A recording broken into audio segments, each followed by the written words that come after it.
दोस्तों, ये जो आप चेहरा मुस्कुराता हुआ देख रहे हैं, यह है सुशांत सिंह राजपूत का चेहरा, जो अब इस दुनिया में नहीं है। आज मैं ये वीडियो 14 जून 2020 को रिकॉर्ड कर रहा हूँ और इस दिन क्या है, इनकी डेड बॉडी जो है इनके मुंबई स्थित बांद्रा इनके आवास पर मिली। दोस्तों, ये वाक़या सुनने के बाद मैं बिल्कुल स्तब्ध रह गया और मेरे द्वारा सुशांत सिंह राजपूत के पर एक छोटा सा बायोग्राफ़ी मैं आज लेकर के आया हूँ। आप लोगों को मैं बायोग्राफ़ी के माध्यम से इनके पूरे मैं जीवन को मैं आप लोगों के सामने रूबरू कराऊंगा। आप लोग इसको ध्यान से देखें। दोस्तों, इस आप कह सकते हैं कि ज़िंदगी हारने के बाद मैं बिल्कुल ये कह सकता हूँ कि शोहरत और पैसा ये बिल्कुल मायने नहीं रखता। मायने रखता है तो सिर्फ़ और सिर्फ मन की शांति।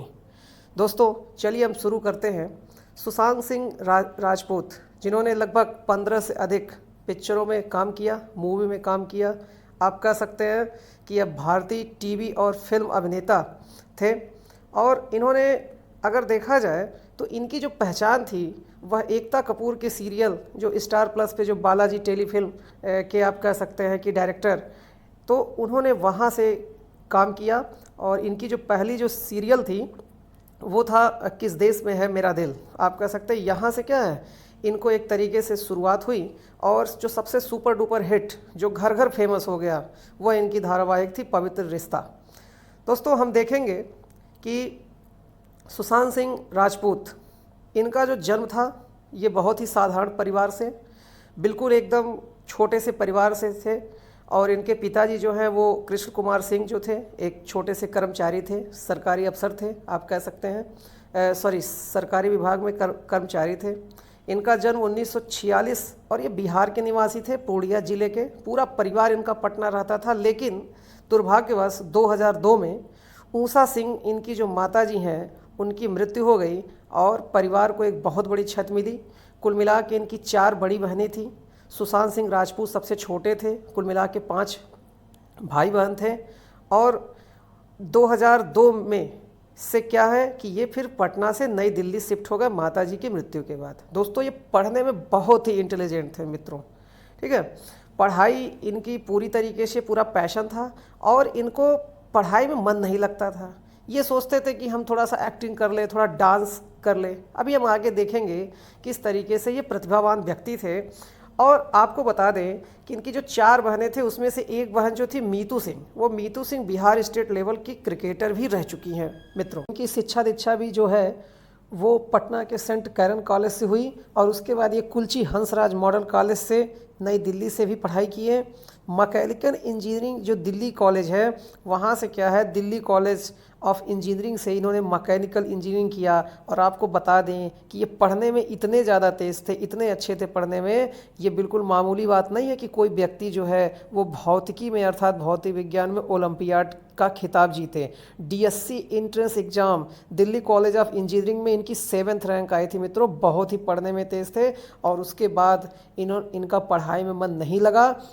बीटेक 3rd ईयर में ही ये पढ़ाई को छोड़ दिए और उसके बाद फिर क्या किए, ये मशहूर डांस क्लासेस जो सामक डावर क्लासेस था उसको ज्वाइन किया और डांस ग्रुप के सदस्य भी बने। बैरी जॉनसन से इनका सामना हुआ। बैरी जॉनसन ने इनको एक्टिंग सिखाई और उसके बाद आप देखेंगे कि 2005 में पहली बार ये जो होता है ना, जो बैकग्राउंड कलाकार जो होते हैं जो पीछे डांस करते हैं अभिनेता के, तो 51वां जो फिल्म फेयर अवार्ड फंक्शन था उसमें ये 2005 में उस अवार्ड फंक्शन में क्या किए, वहाँ पे बैकग्राउंड डांसर के रूप में। और 2006 में जो ऑस्ट्रेलिया में जो कॉमनवेल्थ गेम हुआ था उसमें भी इन्होंने परफॉर्म किया और यहाँ से फिर इनकी ज़िंदगी जो है वो चमक गई। बाद में बहुत ही मशहूर जो थिएटर ग्रुप है नादिरा बब्बर का, उसमें भी इन्होंने ज्वाइन किया, जिसमें सिर्फ इनको 250 रुपये मिलते थे। और अंततः इनका क्या हुआ कि 2006-2007 के आसपास इनको एक्टिंग के लिए ऑफ़र मिला और वह एक्टिंग के लिए ऑफ़र मिला एकता कपूर के जो बालाजी टेलीफिल्म है वहाँ से ऑफ़र आया और इनका यहाँ पे करियर की शुरुआत हुई मित्रों। तो ये बहुत ही प्रतिभावान व्यक्ति थे। और आप देखेंगे कि 2008 से 2009 में किस देश में है मेरा दिल, ये पहला इनका सीरियल था, पहला इनका टीवी धारावाहिक था जिसमें इन्होंने प्रीत जुनेजा का किरदार किया था। और आपको बता दें 2009 से 2011 बहुत ही फेमस पवित्र रिश्ता में, और उसमें एक इनकी जो अभिनेत्री थी अंकिता लोखंडे, है ना, उनके साथ इन्होंने मानव देशमुख का किरदार किया। और आपको बता दें यह पूरा घर घर फेमस हो गया, बहुत ही मशहूर। झलक दिखला जा सीजन 4 में भी इन्होंने क्या है अंकिता लोखंडे के साथ इन्होंने डांस परफॉर्म किया। और उसके बाद तमाम आप कह सकते हैं कि प्रतिभा के बिल्कुल एकदम धनी व्यक्ति थे। और आपको बता दें कि 2016 तक अंकिता लोखंडे के साथ ये आप कह सकते हैं कि बिल्कुल ये रिलेशनशिप में थे। फिर इनका फाइनली 2016 में इनका ब्रेकअप हुआ। आप देखेंगे कि 2013 से, है ना, अब इनका मन इतने पे नहीं माना, ये 2013 से शुरुआत किए फिल्म अभिनय में। और पहली सुपर डुपर हिट फिल्म इनकी काय पोछे, ये गुजराती फिल्म थी। और यह जो गुजराती फिल्म थी चेतन भगत की एक किताब है three mistake of my life, तो three mistake of my life पे ये आधारित राजकुमार राव और ये अमित साध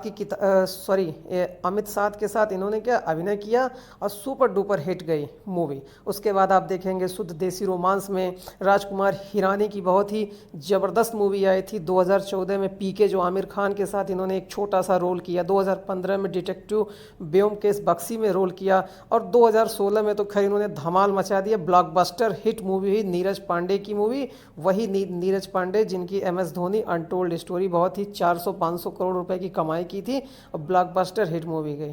2018 में एक केदारनाथ मूवी। और आप देखेंगे कि 2019 में सुन चिरैया जो कि बीहड़ के डाकुओं की कहानी है, मनोज बाजपेयी और भूमि पेडनेकर के साथ इन्होंने इसमें काम किया। आखिरी मूवी थी वो 6 सितंबर 2019 को छिछोरे मूवी इनकी रिलीज हुई थी, नितेश तिवारी की मूवी। वही नितेश तिवारी जिन्होंने बहुत ही सुपर डुपर हिट फिल्म दंगल का इन्होंने उसको डायरेक्ट किया था। तो नितेश तिवारी बहुत ही जाने माने बॉलीवुड के डायरेक्टर हैं और उन्होंने इनको अपनी मूवी छिछोरे में इनको मौका दिया। और मुझे आज भी याद है कि मैंने इनकी लास्ट मूवी जो है मैंने छिछोरे देखा भी है। छिछोरे में इनका एक बेटा रहता है जो इंजीनियरिंग एंट्रेंस एग्जाम में पास नहीं कर पाता और वह आत्महत्या करने की कोशिश करता है। और पूरे पिक्चर में ये क्या है, ये उसको काफ़ी मोटिवेट करते हैं कि ज़िंदगी में क्या है और भी तमाम काम करने हैं, कभी हार नहीं मानना है। और दोस्तों आज ये बड़े दुख के साथ कहना पड़ रहा है कि जिसने अपनी आखिरी मूवी छिछोरे में आत्महत्या के खिलाफ उसने अपने एक बच्चे को जो उसमें कहते हैं कि आपको बिल्कुल नहीं ज़िंदगी से हार मानना, और आज वो व्यक्ति क्या है, ज़िंदगी से हार मान गया। तो मेरा और छोटा सा मैं एक क्या है कि मेरे द्वारा एक ये बायोग्राफी है और ईश्वर इनकी आत्मा को शांति दे, सुशांत सिंह राजपूत जी के। और अभी देखिए इनके मामा जी जो है वो थोड़ा सा वो कह रहे हैं कि नहीं नहीं इनकी हत्या हुई है। और आप कह सकते हैं कि 99% जो अभी तक जो भी रिपोर्ट्स आई हैं, जो भी मीडिया खबरें या जो भी मीडिया आउटलेट्स हैं, उसमें सारी चीज़ें ये हैं कि 99% ये सुसाइड का केस है। और मित्रों बड़े दुख के साथ ये कहना पड़ रहा है कि अभी इनकी आने वाली कई ऐसी बेहतरीन मूवी थी जो अभी इनकी रिलीज़ होती, लेकिन दुर्भाग्यवश अब यह इस दुनिया में नहीं रहे हैं। बिल्कुल एकदम हंसता खेलता, एकदम खुश नसीब, मतलब जिनके पास सब कुछ है, इनके पास शोहरत है, धन है, दौलत है, फिर भी न जाने ये किस डिप्रेशन में थे कि इन्होंने क्या है अपनी ज़िंदगी से ये हार गए, हाथ धो बैठे। और ये फ़िलहाल क्या है, आप कह सकते हैं कि ये इंडियन फिल्म फेस्टिवल क्या है उसमें ये अवार्ड भी इन्होंने बेस्ट एक्टर कैटेगरी में इन्होंने जीता था। और कुल मिला के लगभग ये 6 महीने से क्या है ये डिप्रेशन का शिकार थे। जो भी इनके परिवार के लोग कह रहे हैं ये 6 महीने से डिप्रेशन के शिकार थे। तो इसी के साथ मैं अपनी वाणी को विराम देना चाहता हूँ और ईश्वर इनकी आत्मा को शांति दे। और जहाँ और मतलब क्या है कि समाज में यह एक जागरूकता होनी चाहिए कि कोई व्यक्ति कितनों डिप्रेशन में क्यों ना चला जाए। अगर जो भी वीडियो के माध्यम से मैं एक संदेश देना चाहता हूं कि कभी भी कुछ भी हो, आप अपने दोस्तों से कहिए, आप अपने घर में किसी परिवार सदस्य जो भी है आप उनसे कहिए, छोटी बड़ी बातें कुछ भी है, क्योंकि दुनिया में कोई ऐसा समस्या नहीं है जिसका समाधान ना हो। और सारा समाधान जो है, अगर समस्या इसी समाज से निकल रहा है तो यही समाज भी क्या है उसका समाधान भी करेगा। यही परिवार, यही मित्र इसके समाधान भी करेंगे। आप बिल्कुल कहिए और समाधान बिल्कुल इसका होगा, है ना। तो बिल्कुल क्या है, यह एक आप कह सकते हैं कि बॉलीवुड के लिए, या आप कह सकते हैं कि देश के लिए बहुत ही एक तरीके से ये दुख का समय है। और सुशांत सिंह राजपूत जी की आत्मा को ईश्वर शांति प्रदान करे। इसी के साथ हम अपनी वाणी को विराम देना चाहते हैं। Thank you so much.